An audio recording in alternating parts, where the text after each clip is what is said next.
So, in thinking about what I wanted to talk about this week in my solo episode, one of the common themes that kept coming up in which way I wanted this episode to go was the topic of being resilient and adaptable.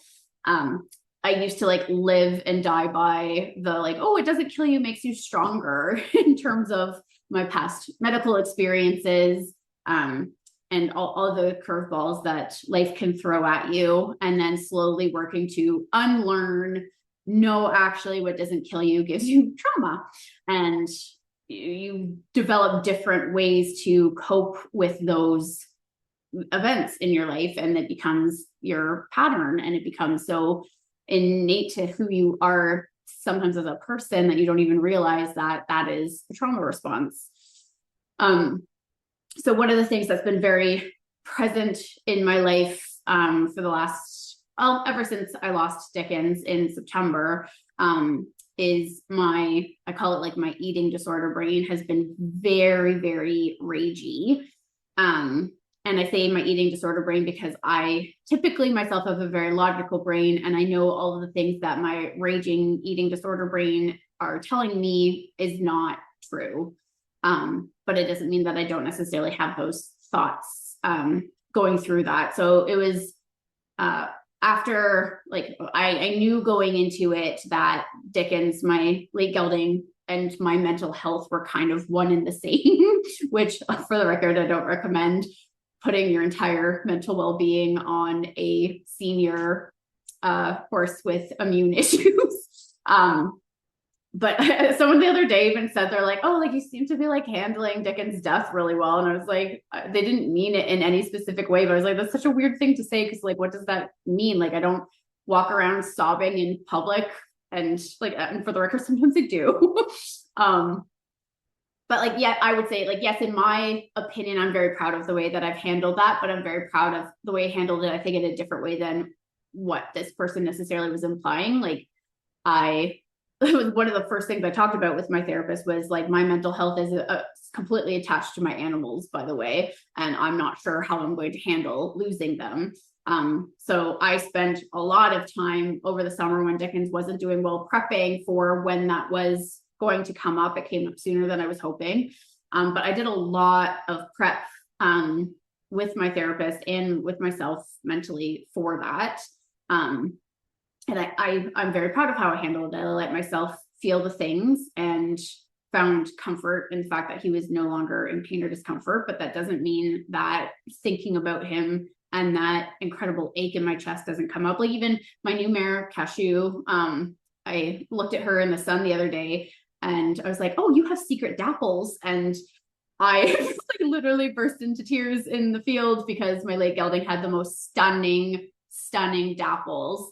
And she didn't have dapples when I first got her. They've just kind of come out with better nutrition and care or whatever. But yeah, I broke down in the middle of the field sobbing because they will never be his dapples. And that is very sad for me because he was stunning. So I still have moments of it feels like my heart is being ripped out. So it's just an odd thing to say, oh, you're handling his death well. I don't in my world, again, with that resiliency piece, I haven't had time to be able to break down. And that's where me saying I'm proud of myself because I gave myself time to grieve and time to be sad, instead of historically, before I have done all the work that I have through therapy, I honestly would have just worked the next day because it would have been easier, quote unquote, easier, to just ignore the fact. But I took the rest of the week off. I took that time to be sad. I still allow myself to have moments to be sad, and it doesn't get followed up with, okay, now you need to get over it. No, I don't need to get over it. But historically, I would have told myself that I needed to. So that's where when people are like, oh, you handled this situation really well. It's yes, that's my trauma response. Thank you. There's the likelihood of me crying in public is non-existent. The amount of stories I have of me keeping it together until I was in private before I would allow myself to have a little bit of emotion and then be like, okay, you had it, that's it. You are no longer in a position where you are allowed to have any feelings. So like the fact that even with like my friends at the barn that I've expressed some emotion, and not quite as much as I would if they weren't there, but they've seen me have those moments of, oh, that got to me. And then I feel immensely awkward about it. And everyone's been so wonderful of being supportive, but not smothering me. Because that's like showing emotion in with another person is very foreign to me. I've from a young age learned that me being upset really affected the people around me. And I learned that if I didn't show that, or quote unquote didn't feel that everyone else around me was less uncomfortable. So it's a very big thing for me to unlearn to have those outright feelings, which again, like with an eating disorder makes a lot of sense because I'm fighting for some form of control in my life, and needed some form of outlet for all of that suppressed emotion to go. So I like, it was interesting because the last 2 episodes that I did with guests, both were housed around nutrition, which wasn't planned, but one was for human nutrition, where we did touch a little bit on that eating disorder behavior. And then the second one was equine nutrition. So it was kind of fun for me to have those unplanned themes going back to back. But for me, like my disordered eating started after I had my back surgery in grade 8 and fell into a pretty deep undiagnosed depression, because no one thinks anyone in grade 8 can have depression. And then I spent the summer with family and kind of pulled myself out of that hole a little bit, but masked that with a eating disorder, which didn't really get recognized by anyone in my life. The people in my life are wonderful, but I think everyone was just so excited that I was healthy, that my eating patterns and weight went completely unrecognized. And like that's something I struggled with throughout university too, but like come university, I was starting to be a little bit more aware of it and kind of trying to seek out places that could help me, but it's so limited. It's so limited. And even like when I was in university, like eating disorders were not still super talked about, which like that wasn't that long ago, but it was in some ways.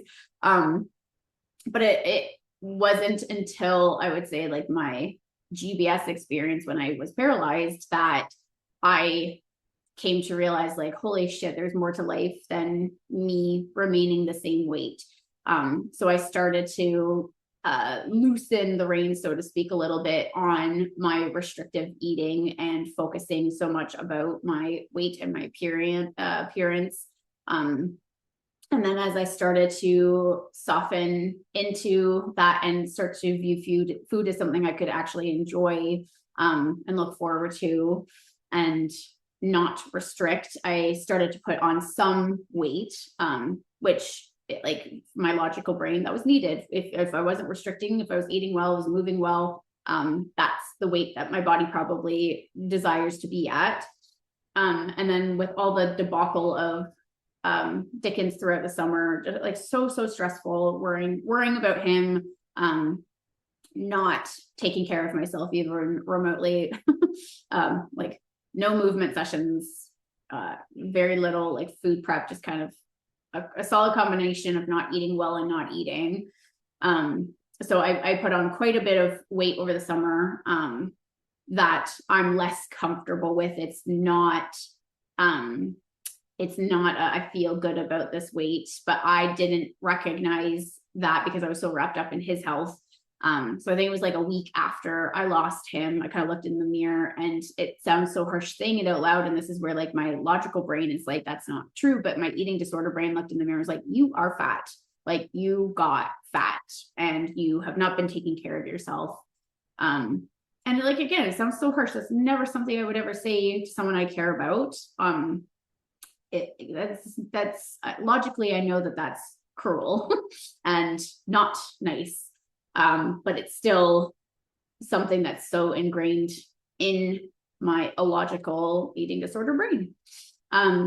So I I've struggled with that. My clothes don't fit the way I would like them to. My brain hyper focuses on that. But what I didn't quite realize was happening until recently is I didn't have an appetite.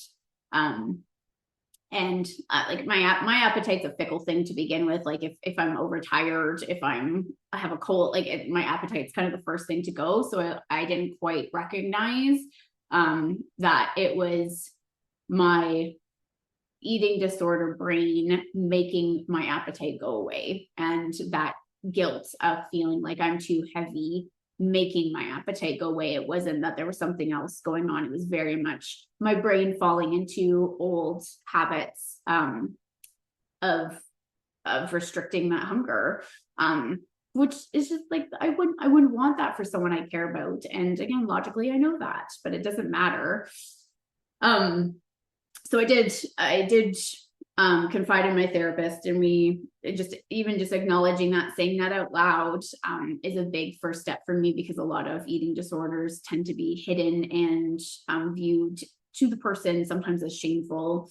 And I know, like, growing up, part of why I didn't want anyone to say anything is I didn't want to stop. Like it's a little bit of an addiction that way. Like I didn't want someone to address that this was a problem and make me gain weight in some way. It was a very big fear of mine. So now that I've kind of had that realization that that's come out into the open a little bit more, I'm trying to come at myself with more compassion and patience. And this is where, like, I still sometimes struggle, because I do want to lose a little bit of the weight that I put on, because I was not caring for myself or showing myself compassion or patience. But I'm not going to do that by completely restricting eating and hating myself. That's not going to work. So I'm trying to go back to nourishing my nervous system, doing things that feel good for me in terms of movement. And then one of the tricks that has always worked well for my brain is like snacking. So instead of necessarily sitting down to like 3 big meals, going and getting a veggie tray, and then having crackers and hummus and hard-boiled eggs and things that are quick and easy for me to have constant, like grazing. I'm a horse right now, I'm grazing, but having kind of more of a constant food source here and there versus like me trying to sit down and have those 3 big meals has been historically a good way to trick my brain into getting more nourishment and trying to focus on getting enough protein, because I've also been absolutely exhausted, and my irrational brain couldn't figure out why, because I'm not eating. So, and then that's not going to help me want to move, and that's not going to help with this and this. So yeah, tricking myself essentially into compassionately eating things that taste good, that make me feel good, that give me actual fuel to even just have a clear headspace about the situation, because you can't really think well if you are not eating. And yeah, so I knew there would be backlash mentally for myself losing Dickens, and like kind of have been waiting for the other shoe to drop. So this week has been like, oh, there it is. Yeah, and whether or not it's like my brain is so used to being in crisis, it's so used to my health being shit or Dickens' health being shit, that like now that the dust has settled for those things, knock on wood, is my body just looking for a catastrophe? Or are we just kind of creating that? Or is that kind of my body's response to losing him? So that's just what I've been struggling with for the last apparently couple months. And my therapist had asked, like, when was the last time you were this deep into it? And I'm like, oh my God, it's been years. Like, yes, I've had moments of like, I don't like the way that my body looks in this, but I've always been able to combat that with compassion the last couple of years, ever since GBS. So it's been a really long time since I was mean to myself in that regard. So it's a work in progress for everybody. But yeah, that's where I kind of kept coming back to like that theme of resilience, and being able to adapt, because my trauma has not made me stronger. My trauma gave me a lot of really shitty coping mechanisms that caused me to starve myself and hate myself, which that's not stronger, that's mean. So coming back to that piece of resiliency, instead of being able to step back and recognize that this is a trauma response. And yeah, so that's the piece of where my mental struggle has been. And I share this because I don't feel like this gets talked about a lot. And I don't feel like for myself, as someone who has had an eating disorder, like keeping it quiet has been one of the tools to fuel that. So I hope that in sharing it, either someone who doesn't understand another individual who struggles with disordered eating can maybe get a little bit more insight into where that comes from. Or if you're in the same boat with me and having a hard time with that, I hear you, I see you, and I don't want you to hate yourself. Life is too short for that. And that's where like that whole GBS experience, that's where that changed my outlook. Like I had just kind of always had this underlying disordered eating sensation. And it wasn't until that where I was like I could have died. And like, yes, I could have died many times in my life. But I haven't. And I don't want people to, it's not something that I want them to remember me as. I want them to remember me as enjoying my time here, however long or short it may be.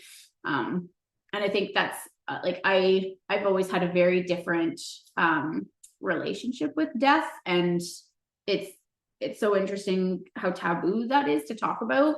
And I've been known to make the people in my life very uncomfortable. But even like when the person had said I handled Dickens' death well, like I miss him. But I'm not sorry he's gone, because he was suffering and his time on earth was not pleasant. And I think like if I was in the same situation as him, I'd want someone to put me down too. And that's where some people get really mad at me for saying that. But I sometimes feel like we have a lot more compassion for animals at the end of their life than we do for humans. And like I make people uncomfortable talking that I expect my lifespan to be shorter. And I'm like, you're delusional if you think I'm going to live into my 80s.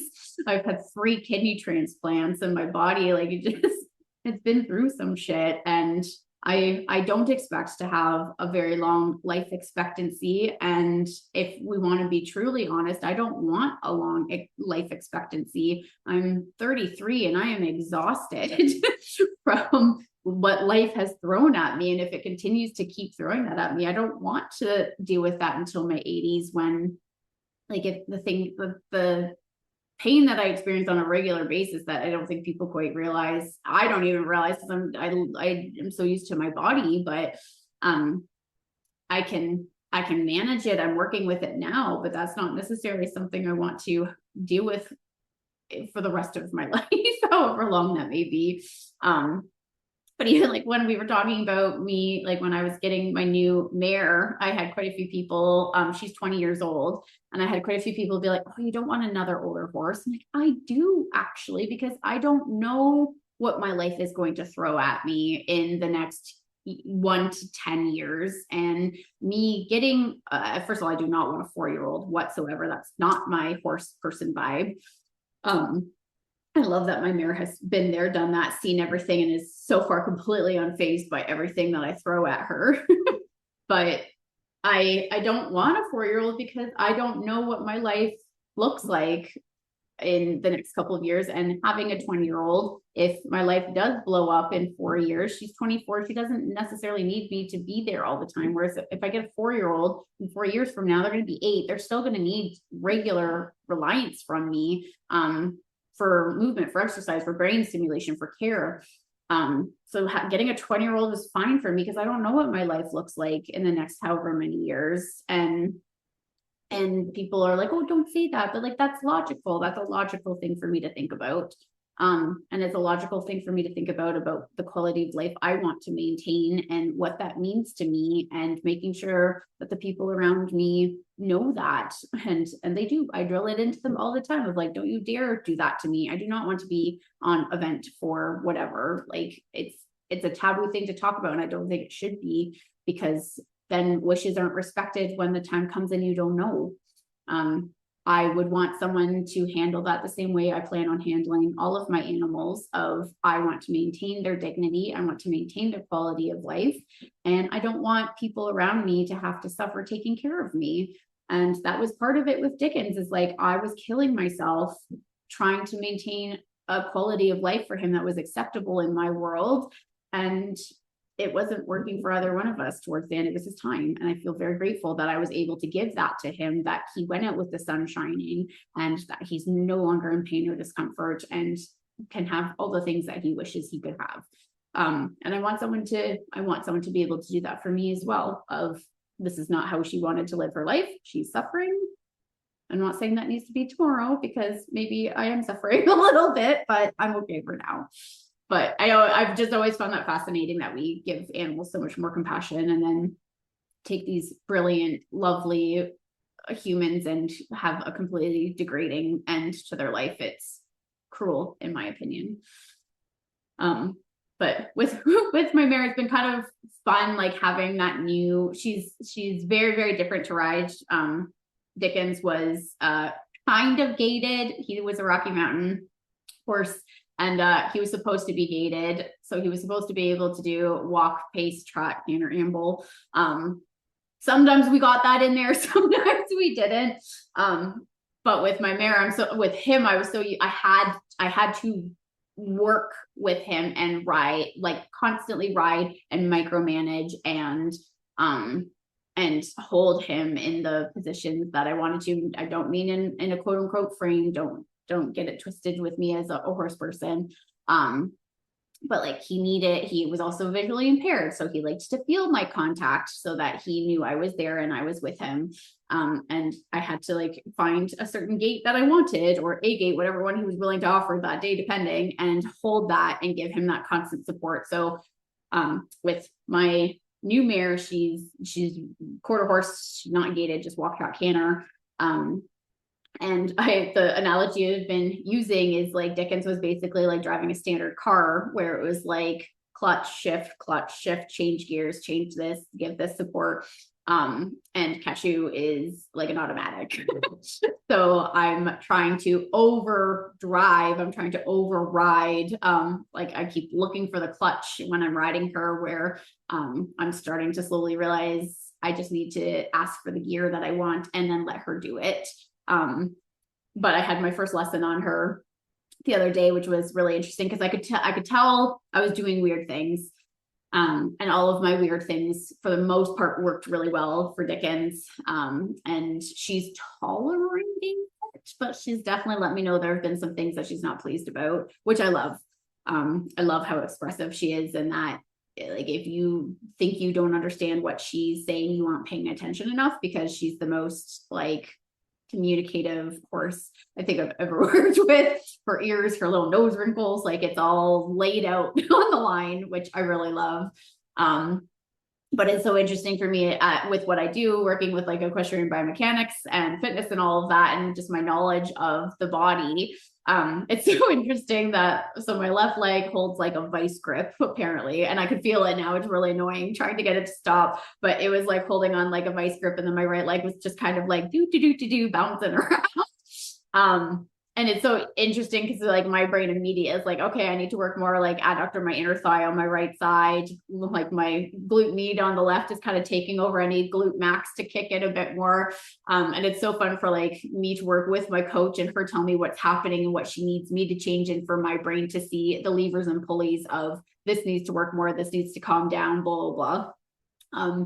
And kind of in part with my more disordered eating brain at the moment, I haven't had a lot of energy to do my movement sessions. I haven't been motivated to do my movement sessions. And for me, it was a nice little jump start back into, it's not just a workout. It's something that I can do to strengthen my body to help my horse. But in order to do that, I need to fuel myself properly. So it was a nice little rebound back into, I'm not just a body. And there's more purpose to this outer shell of mine that I need to give love and compassion and time to help my horse. And for now, if I'm needing to link my compassion towards myself to my horse, here we go again with that mistake. But it's a reason bigger than myself. It's a bigger why for my brain of making movement productive and not a punishment, or trying to change the outer shape of my body, but trying to better my balance and my support for my horse. And this is where I don't think I'm ever going to be able to completely separate my mental health from my horses, because they are so productive for, productive isn't quite the right word, but like, horses are mental health. They are a mirror to our emotions. If I come in hot and heavy, my mare's like, you better check yourself and try again when you have a better attitude. She immediately, I can immediately tell if I'm coming at her too hot and heavy, or if I haven't checked myself, because she gives it right back. And like, that's another example of moments where I do miss Dickens, because he, like, even when I was showing up 3 times a day to shove eye meds, he was still so bloody happy to see me. I was like, oh, it's you, I love you. Or like, she's a little different and she needs more space, but I respect that. And she's teaching me boundaries, and she's teaching me to take some space for myself. And that's huge. I greatly appreciate the lessons that she's offering to me. And again, it comes back to that like being able to adapt and being able to persevere and find that resilience, and be able to sit back and listen to what is being told to you from your body, from the horses in your life. Yeah, it's a fascinating world, and I always try to come back to, we only get to do this once, and I do not want my time here defined by, oh, she remained this weight for her whole life, or she was always this size. And I want to be healthy. I want to do my body. I don't want to do my body a disservice by depleting it. It's worked so fucking hard to live, that I don't want to continue to do a disservice by withholding food and fuel and nutrients and love, and spending all this time hating myself. Life is too short for that. Easier said than done, of course, but it's always a work in progress. Yeah. So bottom line, if you're struggling, I hear you. It's November. November's always hard. But go hug your pony, even if they don't want you to. Lovingly, with respect.